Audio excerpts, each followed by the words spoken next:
Yay. Okay. Okay, well, thanks. Great to see everybody here today.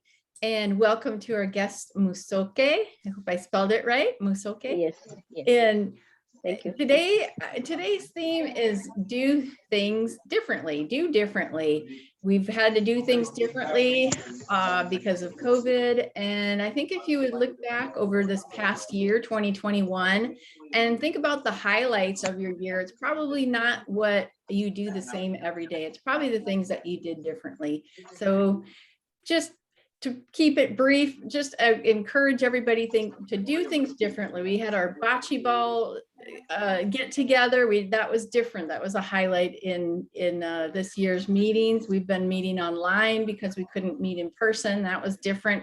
And today we're doing this Speech-A-Thon, which follows right into our theme of do differently. With that, I'm going to get right to the speeches so we have enough time for feedback. And we're also going to be doing this differently because normally we would give a speech and there would be one evaluator. This time we're going to be taking just a few minutes to give feedback. Everybody will be giving feedback, so we won't be writing it in the chat. We'll just be orally giving feedback, and Paula is going to be timing that. It's going to be quick, 2 to 3 minutes, and we'll be on to the next speech. So it's going to be fun to hear what everybody has to say. Jada. Yeah, I was just, or I can preface this right before my speech, actually. So please continue. Sorry. Okay. I will introduce our speakers and the title of their speech. Our first speaker today is Jada. Jada is going to be giving a speech called Music to My Ears, Climb Every Mountain. Thanks, Kristen. Jada. Before the timer goes, though, I just want to ask in terms of evaluation, I'm doing the level 1 evaluate and feedback level. So I will be taking in feedback and giving the same speech some other time, hopefully the first meeting for us next year. And so in particular, I'd like feedback on my mannerisms. I think that's something that I need to work on. In addition, I didn't memorize the speech. So that also would be something that I'll need to work on, and how, if there's any suggestions on that, or maybe not even memorizing. So yeah. Okay. I was visiting my family for Christmas last week, and one night the Sound of Music was playing. Growing up, I had seen the movie maybe 100 times, but this time I wanted to listen and analyze the song lyrics because the plot wasn't doing it anymore. There's only so much you can ponder or reflect on regarding Maria or the Lonely Goat Herd. But for Climb Every Mountain, the metaphorical language leaves a lot that you could reflect on. Climb every mountain, search high and low, follow every highway, every path you know. Ooh, yeah. The first mountain I vividly remember climbing was Cocoa Head on the island of Oahu. And I should rather say, though, that the first mountain I remember not climbing was Cocoa Head on the island of Oahu. I have actually a picture I'd like to share so that you guys can also experience or imagine kind of the mountain that I was climbing. I think it's always a really bad sign if you can see the top when you're at the bottom. But this was the mountain. I began this hike like the others I had been doing with my family before, excited, full of energy, and ready to laugh if my sister fell. The first third of the climb was okay. I saw people coming up and down on 2 feet. But as they got steeper, I saw people coming down up and down on 4 feet. At this point, my anxiety began to increase exponentially, and my muscles began tensing up, making it even harder to take the next step. Reflecting back on this hike, I really don't think that Mother Abbess was trying to tell Maria to climb every mountain. A little past halfway on Cocoa Head, I make the not very tough decision to turn around. There's tears in my eyes, and yes, I was on all fours. When facing our fears, we'll start from somewhere, and it's always good to know, or have the skill to know, when it's in us to fight on or to just pass. About 8 years later, I am doing a fellowship in Bolivia, a country just west of Brazil. And it's When I was there, I was immersed in South American and indigenous culture. I had macaws screaming in my ears. There was really scary drivers there. There was tropical forests, and of course, there were mountains. Bolivia on average is 1,192 meters above sea level. And for your frame of reference, San Jose is only 24 meters above sea level. So if you're climbing in Bolivia, any higher you go, you're gonna lose your breath literally due to the altitude.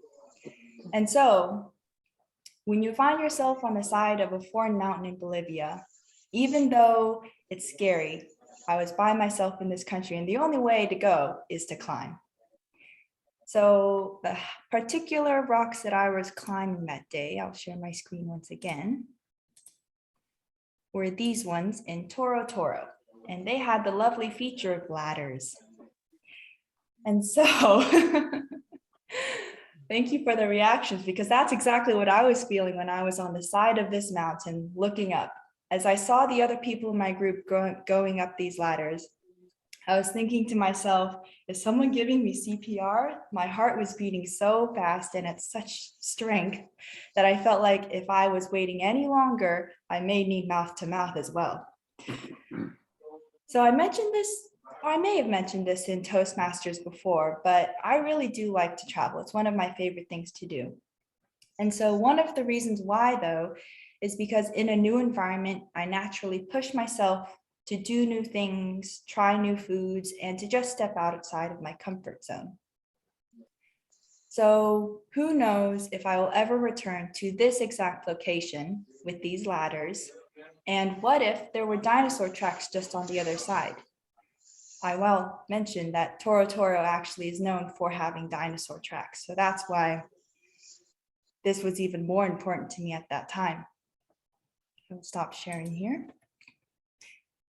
It's here in my reflection that I remembered that there was a reason why Mother Abbess was singing to Maria. It wasn't just to climb every mountain. In fact, if Maria had climbed every mountain, she would have never made it back to the Von Trapp family, was she? So, follow every rainbow till you find your dream. There was no rhyme or reason for me to climb Cocoa Head way back when. In fact, my sister was the one who had chosen to go on that hike. And the view didn't get me either, because as you guys all saw earlier, you could see the top from the bottom. But for my hikes in Bolivia and for all the hikes I've done since then, I was personally invested in completing the climb. I wanted to see the top. My fear of missing out may have kicked in, or I had just paid to enter the park. I wouldn't exactly call them my dreams, but they provided me the motivation to push on and to push past the sweaty hands and the heart palpitating moments. This speech began with me reflecting, watching Sound of Music, and climbing mountains, but it really evolved into finding purpose in facing my fears, and no matter how small they may seem. My wish today is that some of you take my Edelweiss and climb mountains or add purposefully facing your fears to your list of favorite things. Thank you.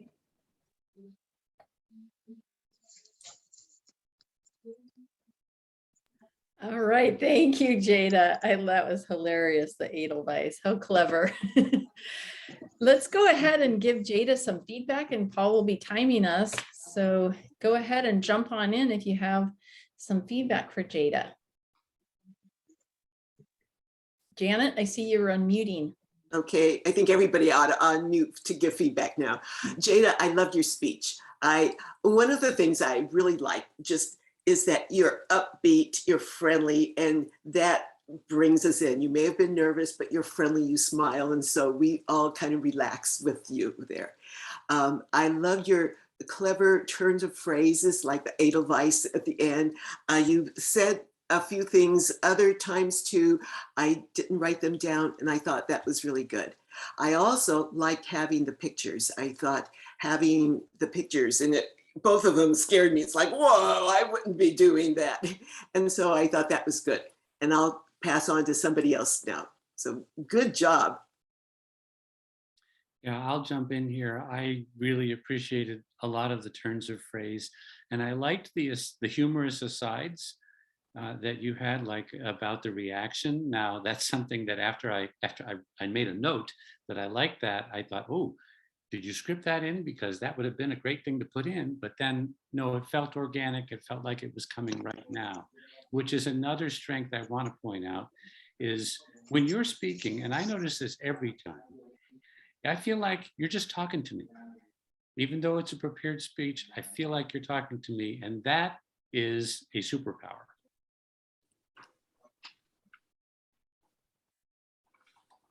Hung, go ahead, Hung. Thanks, Jada. I love it. I love the stories, and I love how you tie in all the fears and what motivated you this time, and what you learned from the song, and challenge us to kind of face our fear. I think you said that purposely facing your fear. So at the ending, that was great. I second Paul in that your speaking is very conversational and natural. The one thing I would add is that many of us do the same thing, is we tend to look at the screen, and so sometimes it looks like your eyes are looking your way and you're looking to the side when you're thinking. If with that conversational style, if you can learn now to look directly at the camera, that will really add that connection even more. So that's my. Thank you, Hung. Again, I would agree with all three, Janet, Paul, and Hung. It's actually kind of hard to believe that you're still kind of new to the club, because you actually do a really good job, and I do like I'm conversational. I'm a style that you have in terms of criticism. I think it was a good presentation. Right. I like the photos because, like Janet was saying, it kind of made us understand just kind of how steep these things are and how high up you were. So it did actually lend to the overall presentation. Good job. And all right. Thank you, everybody. We're going to be moving on because we do have some more to get through, but great feedback. And I would like to acknowledge that we have Alan here as our guest. We are doing a speech-a-thon right now. And so we're doing 5 speeches in a row. So we would like to welcome you, and you can sit back and enjoy the next 4 speeches. And if you have feedback, we're giving feedback immediately after. So welcome to Alan. Thank you. All right, on to our next speech. We are going on to Janet, and Janet is going to talk about her leadership style. So please help me welcome Janet. As you know, Toastmasters is about helping people develop their speaking and leadership skills. The purpose of this speech project that I'm doing today was to help me identify my leadership style. And Pathways has a little quiz to help you find out what your style is. And I like taking little tests like this, so I was looking forward to the results. I was instructed when answering the questions to think about times when you've been in leadership roles when answering those questions. So I thought about 3 different situations. The first one was my involvement with CineQuest in San Jose. As many of you know, I had the speakers program for CineQuest. I had been a speaker myself there for many years, but there had not been a real program to recruit speakers to be a volunteer with CineQuest. So I started one. I contact different organizations, Rotaries, Toastmasters, and others, and I schedule a time when I can go and speak at their meeting to their members. I tell them about CineQuest and encourage them to come to a volunteer orientation. If they do and pursue it, then there's an audition that they go through, there's training, and there's feedback. Now, the result of all of this is that the speakers do an excellent job, and the film goers and the filmmakers have a better experience at CineQuest. And also, it's great to see how the speakers themselves grow and develop in speaking in front of the public. A second leadership situation that came forward was what I've been working on for the last 6 months. I have been involved with organizing and informing landowners in the Coyote Valley about changes that were going to be happening to their property. I also have been talking to city council, elected officials in the city and the county. When I found out that land was being talked about rezoning property in Coyote Valley, I was appalled because landowners were not brought into this process at an early stage. And I'm one of those landowners. So my brother, my husband, and I reached out, we researched, and we informed landowners what was going on. I contacted every city council person, every county board of supervisors. We had meetings. We met with city planners, county planners, attorneys, consultants. We had over 40 meetings. It was a big job. I did it because I felt it was the right thing to do. People needed to be informed.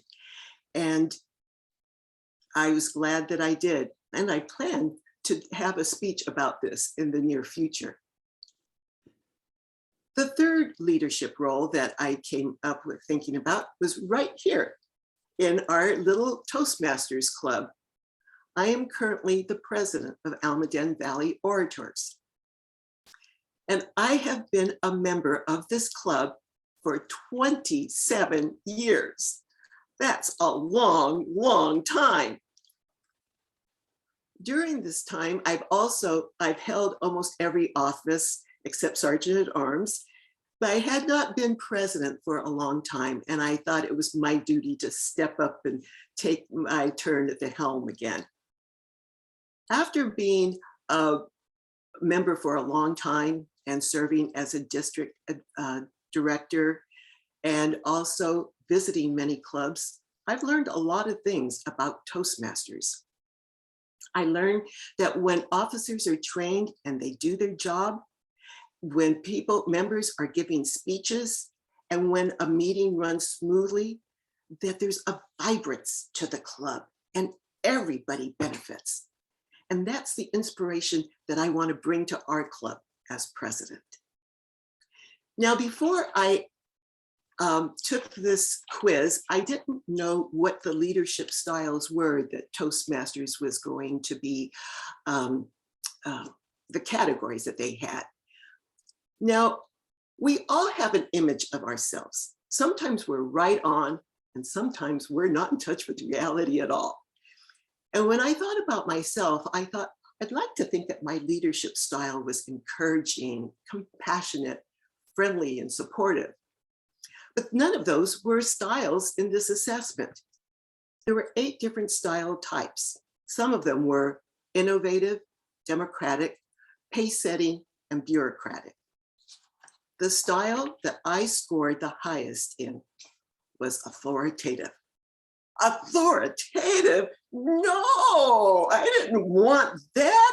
That sounds bossy. That's not the kind of leader that I want to be. Then I read the description, and it said, this leader provides long-term direction and focuses on end goals. This leader often has more experience and knowledge than those they lead. This leader motivates by inspiring enthusiasm for a mission. This leader gives clear direction and sets standards. I guess being an authoritative leadership style is not so bad after all. I just wish it had a different name. I felt it did describe me well. And my second and third leadership styles were coaching and altruistic, which also seemed to describe me as well. I appreciated having this opportunity to learn my leadership style. I think it will be helpful as I go forward, and knowing what my natural style is and when it's best to lean into maybe one of my supporting styles. This particular project is one that is required on many of the paths and pathways. And I would encourage you, if you encounter this, to embrace it and go for it with enthusiasm. I think it's always a good idea to learn more about ourselves. Madam Toastmaster. Thank you, Janet. Thank you, Janet. Well, you are a leader to us all and a role model to us all. So it was really interesting to hear you talk about your leadership style. So feel free to jump on in with any comments about the speech. I would maybe just say one thing. I loved how you organized it, and you had your 3 different things that you were leading, and then also what the style was. I was waiting for that though, until I got to the point where you said, this is my leadership style. I was wondering, I wonder what her leadership style was. So I waited till the end, but maybe you could, no, actually, I think it was better that you had it kind of as a surprise at the end. And then I didn't know if everybody knew what CineQuest was. So I wasn't sure. I know what it is, but I didn't know if people knew when you were talking about it, that it was a film festival, and the details of that and what your job was with that. So my only suggestion would be to clearly say what is CineQuest and what it is. Yeah, and husband speaking in here, but I always love your style, and I think you also have it's a little different than that conversational engagement that Jada was demonstrating. It has a leadership quality to it. Mm-hmm. And I think that it comes through when you speak. Something that I thought after listening to the speech now for the second time was that it might be interesting to invite us to be thinking about your leadership style as you tell those stories, which would draw us into the self-assessment as well. I can say a little something too. Thank you, Janet. The part where you said authoritarian no genuinely made me laugh, and something I liked about your speech is you have great dynamics in terms of thinking about playing music where you want to have a big range of up and down, and I'm noticing that the same thing applies to speeches and speaking, where just those changes in emotions and fluctuations up and down really kept me engaged in your speech. Thanks.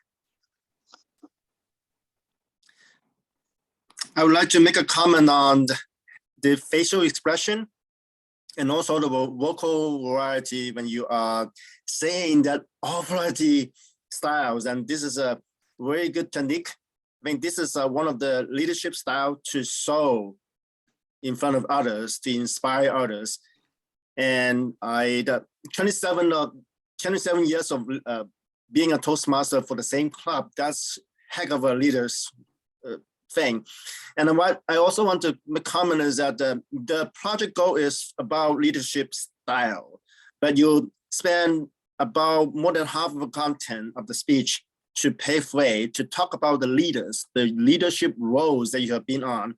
Probably you can just shorten that a little bit and spend more focus on talking about the styles and link the styles to the leadership roles that you have been on. I think that will be making it a little bit better.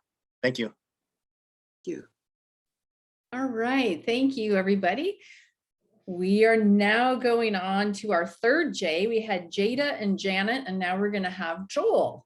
So Joel's speech is also Understanding My Leadership Style, and his title is A Change in Mindset. So please help me welcome Joel.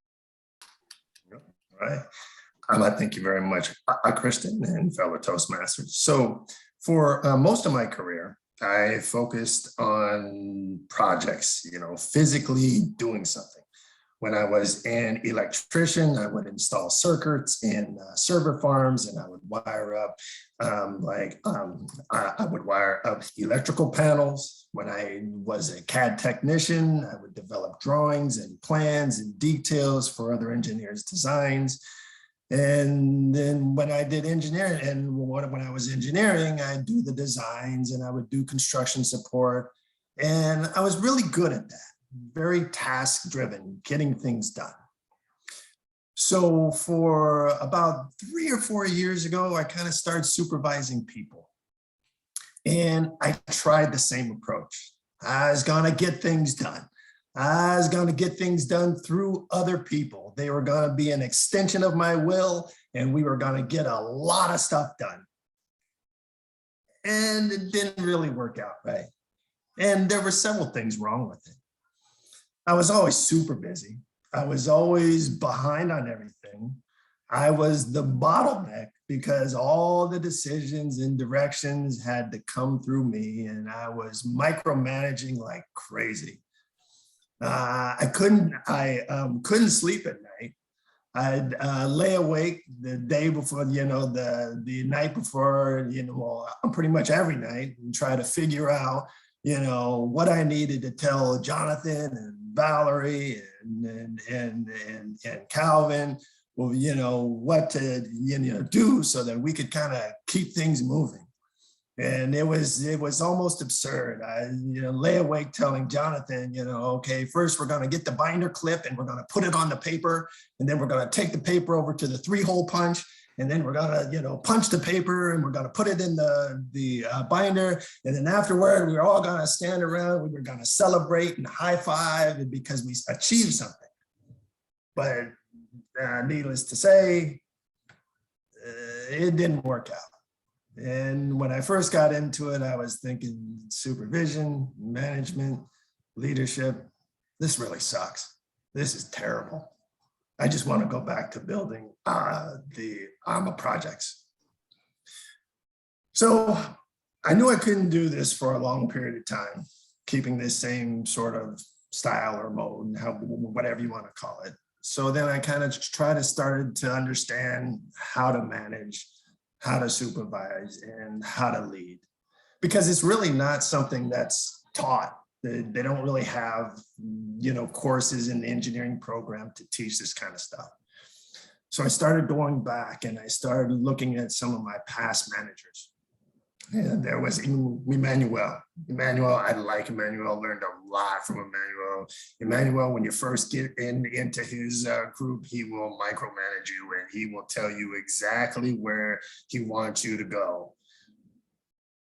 He'll tell you exactly what the expectations are and how you're supposed to do it, when you're supposed to do it. But then after a while, when he sees that you're, can do it, then he'll kind of let you go.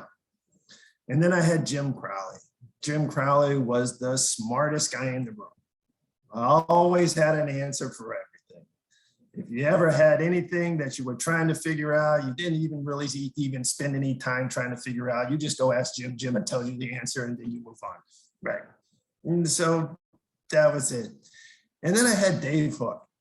Now, Dave was an interesting guy. He was like a, 60s hippie, smart, super guy. And I remember this one time, I'd been on the job for about 2 or 3 weeks, and he calls me into his office and he says, Joel, they just gave you this pipeline rehabilitation project. Well, I'm super busy and I'm probably not going to be able to help you with it too much. So you're pretty much going to be on your own. If you have more questions, my door is always open. Feel free to come and see me and I'll help you out as much as I can. But yeah, handle it. And at that time, and I still can remember it to this day, there's 2 sides to that. It's, oh, this guy's abandoning me. But then the other side is, well, I get to kind of figure this stuff out. I get to kind of see how well I do. And he's not going to get in my way, from coming back from the other 2 types of my managers. It's an interesting thing. So I've also tried to kind of start reading the reference materials and the guides and, you know, the books. And if you look on management, or if you look on Amazon, management or supervisor or a supervision or leadership, you know, they have just a mass of information that you can follow. And it's actually interesting because management, supervision, and leadership, those are all actually three very different things. The management and the lead and the supervision, those are the mechanics. Whereas the leadership is kind of it has to do more with kind of how you kind of are working with these people. So I graduated through the supervision and the management literature, and I kind of moved on to the leadership. And then, like I said, you look on Amazon, there's John Maxwell, Simon Sinek, David Marquette, and Stanley McChrystal, and then even Abraham Lincoln. And actually, interestingly enough, Lincoln was a very good leader. And a lot of his techniques and things are kind of still used today. But I kind of found that the common denominator, you know, despite the different tactics and styles and things, is their focus. Because with leadership, I'm kind of trying to find out that leadership is not really kind of focused on the work, but they're more focused on the people. And I kind of had an epiphany, and it seems silly, but that I'm no longer really building projects, but I'm building people who in turn build the projects. Because the reason that if you get the environment right, and you provide people with the resources that they need and the guidance that they need, not necessarily a direction, that the people pretty much take care of the projects. So it's a slightly different change in mindset that seems obvious from the back end, but that I'm still currently working on trying to develop. Thank you. Thank you, Joel. That was great. That was really fun to learn a little bit more about you. I didn't know that you were an electrician and all those other jobs. And so that was really fun to see another little side of you. Feedback for Joel. Go ahead, Hung. Wow, Joe, thanks for sharing. I love the way that you walk through what you learn about leadership, and in turn, at least help us learn too about not just what you've learned, but we've learned through that whole journey. And in the end, I just love the ending, how you say you learn that leadership is about focus on building people to build projects as opposed to worrying about building a project. That to me is also a great epiphany and a great wisdom to share. My only feedback is that I don't know where and how your laptop is sitting on the camera, because it was shaking quite a bit. And so the background and you were moving up and down, and that get me a little bit distracted. And actually at some point it get a little bit, can be a little bit dizzying. So you might want to check into that. But overall, I love the flow of the story and how you know, the whole progression about leadership learning. Yeah, and I again really appreciate your personal style, and it really came through in this one, especially early on. So you know, congrats on that. I think it was very smooth. The other little hint or tip for you is if you look back at your speech, you're going to find you're repeating some things, like at the beginning, mistakes that you were made. You can probably take back a fair chunk of the time you spent on that and just go, I noticed, and build in the things towards the realization that leadership is about the people and not the project. Nice, thank you. I loved the humor of the hole punch. That was like, I was cracking up. And it's fun too, because, you know, like most of your speeches have been really technical about the water district. So it was really fun to hear you do a speech that had the humor and the personal stuff. I'd love to hear more speeches from you, Joel. Nice. Thanks. Janet?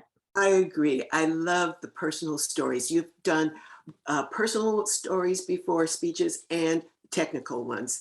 And your personal ones are so much fun.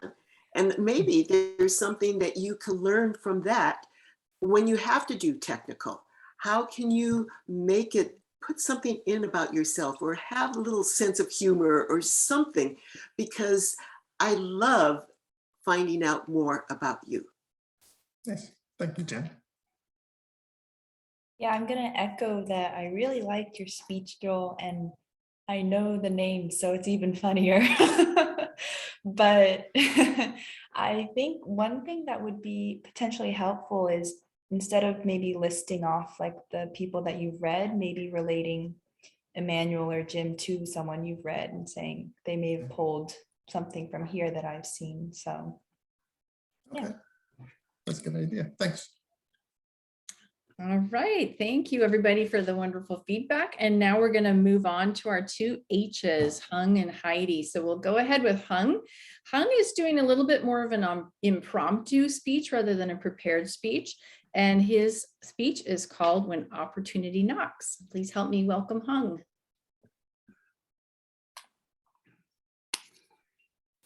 Thank you, Madam Toastmaster. Patricia Fripp famously said that opportunities don't knock just once. And if you're prepared, then the next time around when they come, you can take advantage of it. Well, that may be true. However, what I've learned through life is that opportunities may return, or sometimes they may not return. And if they return, they may not be exactly the one that you've missed. So my motto now is, when opportunities knock, take advantage of them. And so I'm going to share today some of those examples. More than 10 years ago, we took a trip to Italy. And part of that trip was to visit Cinque Terre. And we had always loved the picturesque place called Portofino. So when we arrived in Cinque Terre, it was early in the day in Vernazza. And about an hour after that was the last boat ride to Portofino. It was a beautiful day. And then we decided that, wow, it's so beautiful here at Vernazza. Why don't we just enjoy here? We're here for a few days. We'll just take it, a trip in the next few days. Well, lo and behold, for the next 3 days straight, the sea became really rough. And none of those boat people would actually service and take people because of the rough seas. So we ended up never made it to Portofino. And so we thought, oh, wow, maybe we'll come back someday. Well, we had so many places to go ever since then. We've gone to France, we've gone to other places, just too many places before we circle back. So we don't even know now whether or not we will get a chance to really go back to visit Italy and then make a special trip to Portofino. We're not just going to go there just to see Portofino. Right? Now, fast forward, this past weekend, my nephew-in-law, Tina's nephew, had a baby back in September. We couldn't go down, so we decided that we'll wait until their christening to go down. And we thought it was going to be during Christmas. But they have decided that it's going to be sometime in February. So Tina and I, we decided, you know what? You have a few days of vacation. We haven't seen them. We haven't seen our great, her great grandnephew. Why don't we just drive down there? Because we never know. February, who knows what's going to happen with all this COVID. So we decided, and we called them up just the day before, and we said, we are coming down. They said, okay. And sure enough, they said it's okay. So we came down to stay at Tina's brother. And on the way down, we said, we've never visited Solvang. So why don't we go a little bit early, stop by Solvang for like an hour or two, get some of their famous pastries that we read about. But we got up, we got a little bit lazy. We said, we have time. We're going to be down there a couple of days. There will be time. Well, by the time we get to Solvang, it was already night. And when we get there, there was a line around this pastry shop around the block was so long that we said, okay, there was no time, maybe on the way back. Well, I'll tell you that a little bit later, right? But we went down and we had a great visit with Tina's brother and sisters, and of course, the nephew and the baby, and we got a chance to hold the baby and kind of play, and the baby was so nice and smiling when you talk to it and didn't even feel strange at all. So we had a great time. But while we were there, we got down there Sunday night. And on Monday, we were doing breakfast, and we were told that Tina's brother-in-law, who lives in Santa Maria, for those of you who may not know, Santa Maria is not too far from San Luis Obispo. It's a little bit south of San Luis Obispo, between Solvang and San Luis Obispo, actually. And so we learned that he had cancer. We just found out. So we did not plan to make a trip to Santa Maria. And then Tina and I talked about it and said, look, on the way back, let's just stop in and visit, because, if we wait until February, when the christening and come to visit, we don't know whether or not that opportunity will arise. So actually, on the way up, it was yesterday, it was raining. We decided to go anyway. And even if it was raining, we decided to swing by Solvang just for a quick look, right? To see if we can get into one of those bakeries. And sure enough, there's opportunities, but our favorite bakery was closed. Closed today due to rain. So no problem. We went to another bakery. It was not our favorite, but based on what we read, but we got some pastries. And then we stopped by Tina's brother-in-law. And wow, it was so touching to see, his face lit up when he saw us. We spent about 45 minutes talking and chatting and talking with him. We brought him some flowers. And afterwards, on the way back, we were reminiscing again. He said, we made the right decision to go down to visit. We made the right decision to just not wait on the way up to visit him. We really felt ourselves being fulfilled, but we also felt that he appreciated too to have us visit. The reason I'm sharing this, and it's impromptu, because number one, there was call for a speech, but then I decided maybe I take this opportunity to share this. So whenever you see opportunities that are very welcoming to you or something that's important, take them. Because some opportunities may arise again, but they may not be the same, or they may not arise at all.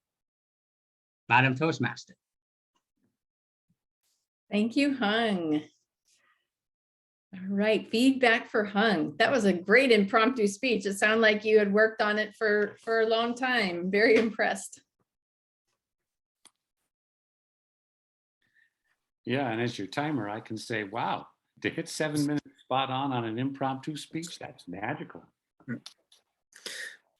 You have a very good storytelling techniques, and you deliver it smoothly without any interruptions, and you have a strong close as well. You related to the stories that you're talking about. You mentioned it that's about opportunities, it's knocking, take advantage of that. I would only make a comment on your hand gestures. I saw your hand rising twice, at least twice, maybe I missed some. One is holding the baby. The other one is regarding the closer of the store.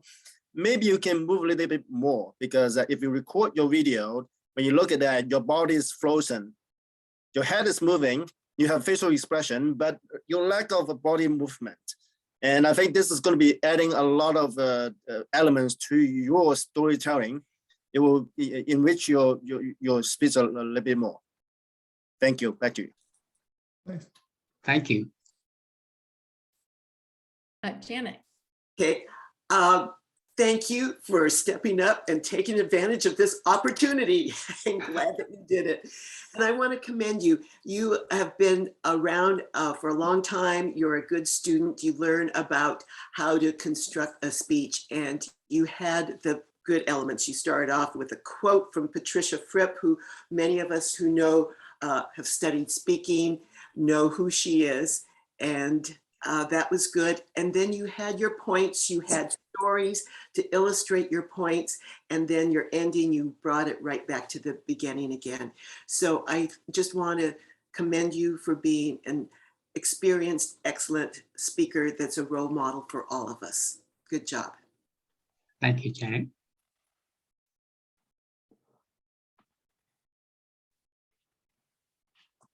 I'm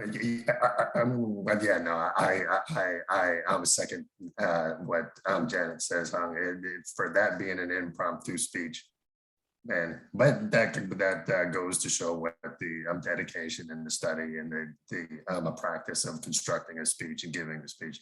That goes to show, yeah, that's the bar we want to reach. So thanks a lot. Thank you, Joe. Yeah, I think the timing, Paul, is good to have. I can see the light. So as soon as I saw the yellow, I started getting nervous. So I said, I need to figure out how to end. So that's how I ended in time. All right. Well, speaking of ending on time, I think we're just about coming up to the red. So let's get to our final speech, Heidi. Heidi has a very interesting title. I'm very curious about this, and she is one of our newer members. So really excited to hear from Heidi for the first time. And thank you, Heidi, for stepping up. Heidi's speech is called A 30-Year-Old Formerly Gifted Child. So please help me welcome Heidi. Thank you. And thank you, Toastmaster and fellow club members. I'm going to tell you the story of me, a 30-year-old who grew up being told they were gifted, and how I'm coping now. So when I was a baby, my mom, like many mothers, was very sure that I was destined for great things. And she told me that she knew it because when I was born, I had a full head of hair down to here. And I didn't cry. I just opened my eyes. I just took in the world, and I was silently observing everything. And she wanted to give me every opportunity, and she started me young. I was enrolled in kindergarten a year early, and I was top of my class in kindergarten. And then in first grade, I was given an IQ test, and I was just sitting in a room full of other young kids, and that led me to be placed in the GATE, the Gifted and Talented Education program. So throughout elementary and middle school, this meant I was placed only in classrooms with other kids that also scored highly on this IQ test. And everyone told us we were special. And this continued throughout high school and a schedule full of AP classes. So as an impressionable youth, I bought this narrative. I bought this narrative very hard. I rose to the occasion, and I fell in love with school. And I taught myself that my only worth came from being smart and getting top grades, being perfect, never acting out, always playing it safe. I identified as a Ravenclaw, and I was not like other girls. And I was told by my parents that I was superior because I didn't watch TV and I didn't swoon over boys. And conveniently, I could define this self-worth by hard data. The fact that I got a 4.35 GPA or was ranked 22 out of 780 kids in my graduating class. And the fact that my graduation picture hung in display in the middle of our local mall, along with other pictures of the best and brightest kids, the esteemed club of kids with high GPAs as well. And I thought because of this, I could forget about things like being balanced, and thought sports are stupid, social life is a distraction. And also I wasn't allowed to get a job because in my household, my job was to get good grades. So then fast forward to what lays on the other side of an academic career for many of those who are told that they are gifted. Often, and it's true in my case, what lay ahead was anxiety, self-doubt, fear of disappointing people and not living up to my potential, and measuring myself based on my peers and feeling aimless and an insane guilt-driven need to always be productive. It also came with fear of public speaking because I was scared of taking risks and making mistakes and being judged and being in front of people all while doing that. So after college and graduate school, it took me a while. It took me about half a dozen internships and fellowships and scholarships and limited term jobs, nearly a year of unemployment with too many interviews to count to really figure out what I was doing. And before I made it to Evaluator about a year and a half ago. And so many of those jobs that I applied for, my qualifications were very well received, but I wasn't really focused enough because I had a hard time picking a path. I thought everything sounded interesting and I was a jack of all trades, master at none. And my interview skills were more sweaty and panicky than articulate. But I did finally land here. Because I've come to find out that, like many people know, because it's basically common sense, that the real world, there's a lot more to life than just things like academics. And it was a few years ago that I made this realization after feeling like I was playing catch up on a lot of other important things that one must juggle as an adult. These things include how to decide what you're going to do with your life and how to make friends in a new city where you don't know anyone, and how to set up and run your own household, and how to build in time for things that really improve your mental health. And what I realized then is that I think being labeled as gifted as a child tends to be a self-fulfilling prophecy. I was told to do it, and so I fell in line with those expectations.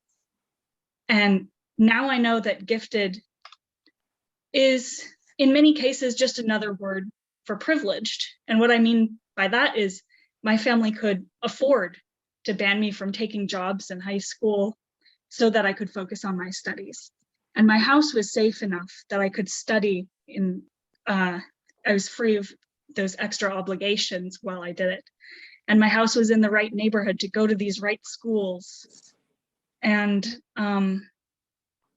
what I also have really discovered is saying things like, I'm not like the other girls. That's not really a badge of honor. That's mostly just disguised sexism. And also the IQ test that started it all. It turns out that as I've been reading up on this a lot more, it does a better job at measuring how well you conform more to white ideals than it does measuring actual intelligence. So I don't want to be ungrateful. I'm very grateful for the opportunities I've had. I'm grateful for where I am now and how those opportunities I have had have led me here today. But now what I want to do is choose to be someone who would like to acknowledge this privilege and also decouple myself from a life where I define my self-worth and sense of identity too narrowly. So I want to be content being uniquely unspecial.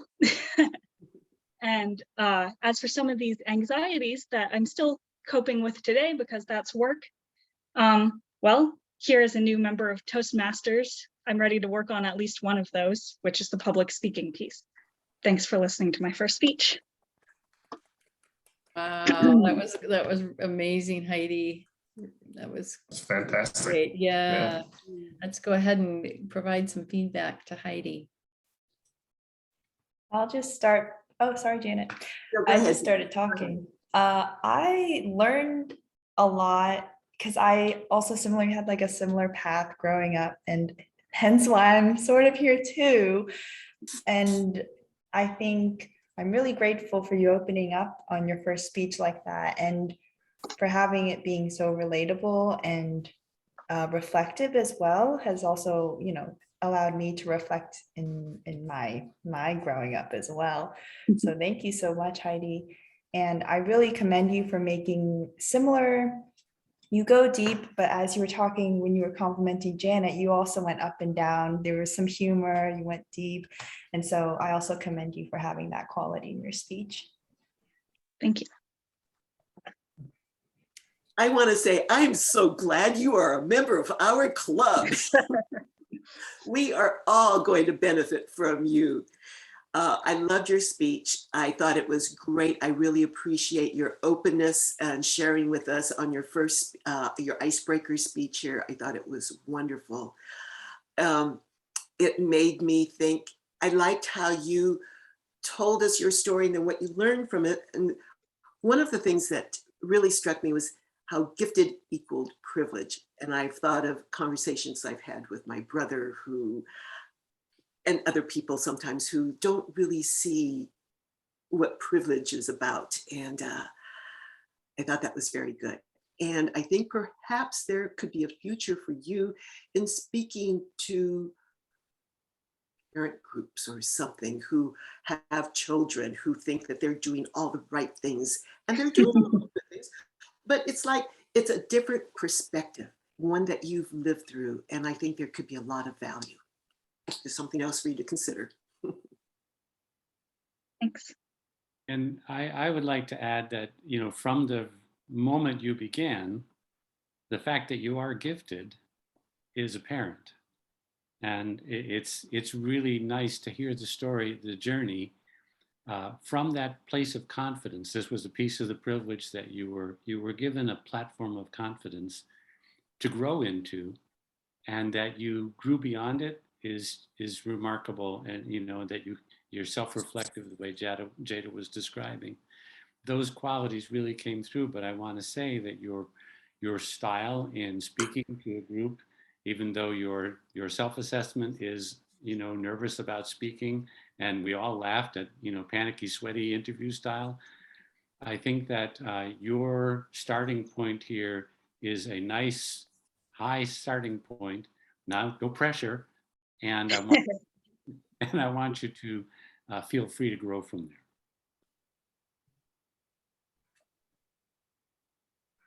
there. Hung? I just wanted to add, Heidi, thank you for sharing. And what really connected me is your openness to be vulnerable, sharing all those details and how that affected you.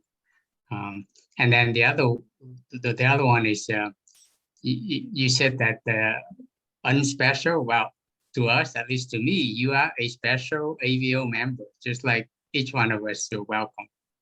Glad you're here. I want to make a quick comment. So Heidi, very shortly, I think you're going to be one of the best. And for Toastmasters or any other life opportunities, it's not just about public speaking. Public speaking has a lot of elements and attributes. I would challenge you to try to inspire others, to make others think how they change and getting out of their comfort zone, to encourage those who doesn't have that gift or talent to get themselves better. And if they do have those privileges, how do they cherish them? I think you're going to be making a lot of impact to other people, other souls through your experience and skills. Thank you. Back to you. Yeah, excellent feedback. I was going to say the same thing. I see makings for a speech contest. It has all the elements of being a speech contest speech where you're speaking personally, but also to a group that would really touch a lot of people. So thank you for sharing that. Look forward to hearing more speeches from you. All right, it is 1:05 and miraculously we got 5 speeches in. We all fell in the time, all speakers followed the time limits and our evaluations were in the time limits. And I think this just goes to show that we can come up with speeches at the last minute, and we should probably have full schedules because I think we can all do it. We can all pitch in to get those 2 speeches per week that we are really trying to get. With that, I don't know if I'm turning it over to a general evaluator or back to Janet or closing it up since we're at time, but I did want to ask Alan and Musoke to maybe tell how they found our meeting and maybe what they thought of our meeting, even though it was very different today. Maybe Alan, do you want to go first? Yes, thank you. Thanks for having me today. No regret. The reason why I found you is because on Thursday at noon, I have been having a lunch meeting from my job for the past 6 or 7 years. I can never find a time on Thursday noon time to attend to Toastmaster meetings or any other activities dedicated to that hour to my work, because we are reviewing the design at that time of the week. That's the reason why I'm specifically looking for Thursday at the last week of the year, because that meeting is not happening. And I'm glad that I'm here. I am also not happy that I probably won't be able to visit your club more in the future, at least not in the foreseeable future. You guys have a lot of talent, a lot of leaders, and great speakers and skills. I learned a lot. And sorry I'm late. I didn't catch your email in time, but I'm so glad I'm here for 50 minutes in a row. I enjoyed and learned and observed a lot. Thank you for having me here today. Thank you for being here, Alan. And how about Musoke? How did you find out about us, and what did you think of our meeting today? And you're on mute. You're muted right now. There's a friend of mine who told me that every time I speak to him, he cannot understand any word. So he advised me to join a Toastmaster. That's how I Googled and found you guys.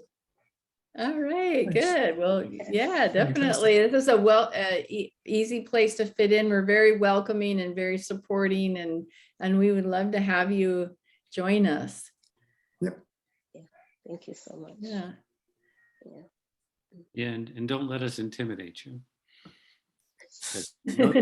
Yeah, there were a lot of good speeches today. We're I get nervous when I talk to a crowd. yeah. And, That's how we all We all are do. still. We still I feel think that we're all way, in but it's good very much so. practice. Yep, we still all feel that way. and I'm here for you guys to help me, especially to pronounce words that American people here speak. You know, it's different from Africa. The way we pronounce and Sure. say things is not the same way here. So at least I'll need your help. Yeah. All right. Well, I have no problem understanding you at all. So I think you don't have much progress to make in that area. I think you're very easy to understand. Yep. And we're happy to provide a place for you to talk a lot. Yeah. I'm a person of few words, so again, you guys will help me to talk a lot. I don't know how to talk. Okay, I'll just step in here now as president, and to help Joel out, we have a meeting next Thursday. And so we need speakers. Paul will give a speech, yay. And Nice. Kristen or somebody who's not here. And for those of us who spoke today, it wasn't so bad. You know, we can do this. Let's crank them out. Let's crank them out and start getting, we ended the year strong. Let's start the year strong too. There you go. Thank you for your leadership, Janet. You're really good person to have at the helm right now, and have a lot of great ideas to help us become a stronger club. Well, Nice. we're having such good members here too. Okay, so I think our meeting is adjourned. Yeah, officially we're past time. So if you need to check out, you can. Thank you for joining us today for our different kind of meeting that we had. Yeah, Oh, was a good Happy meeting. New Year to everybody, yeah, Happy New Year, everybody. Yep. Happy New Year. and a healthy New Year. Yep. Happy and healthy New Year, Happy everyone. and healthy. Happy New Year. And I want to come back around to the fact that we recorded this. Right. And so it would be great to make that link to the recording available to our members, so the people who weren't here can find out what they missed. Yep. Once it's downloaded, I'll send it out to the Great. rest of us. Okay. Thank you, Jada. Yep. Okay. All right, everybody. All right. Bye-bye. take it Happy New Year. easy. Happy New Year. Happy Bye New bye. Year. Cheers. Bye. Thank you Bye. again.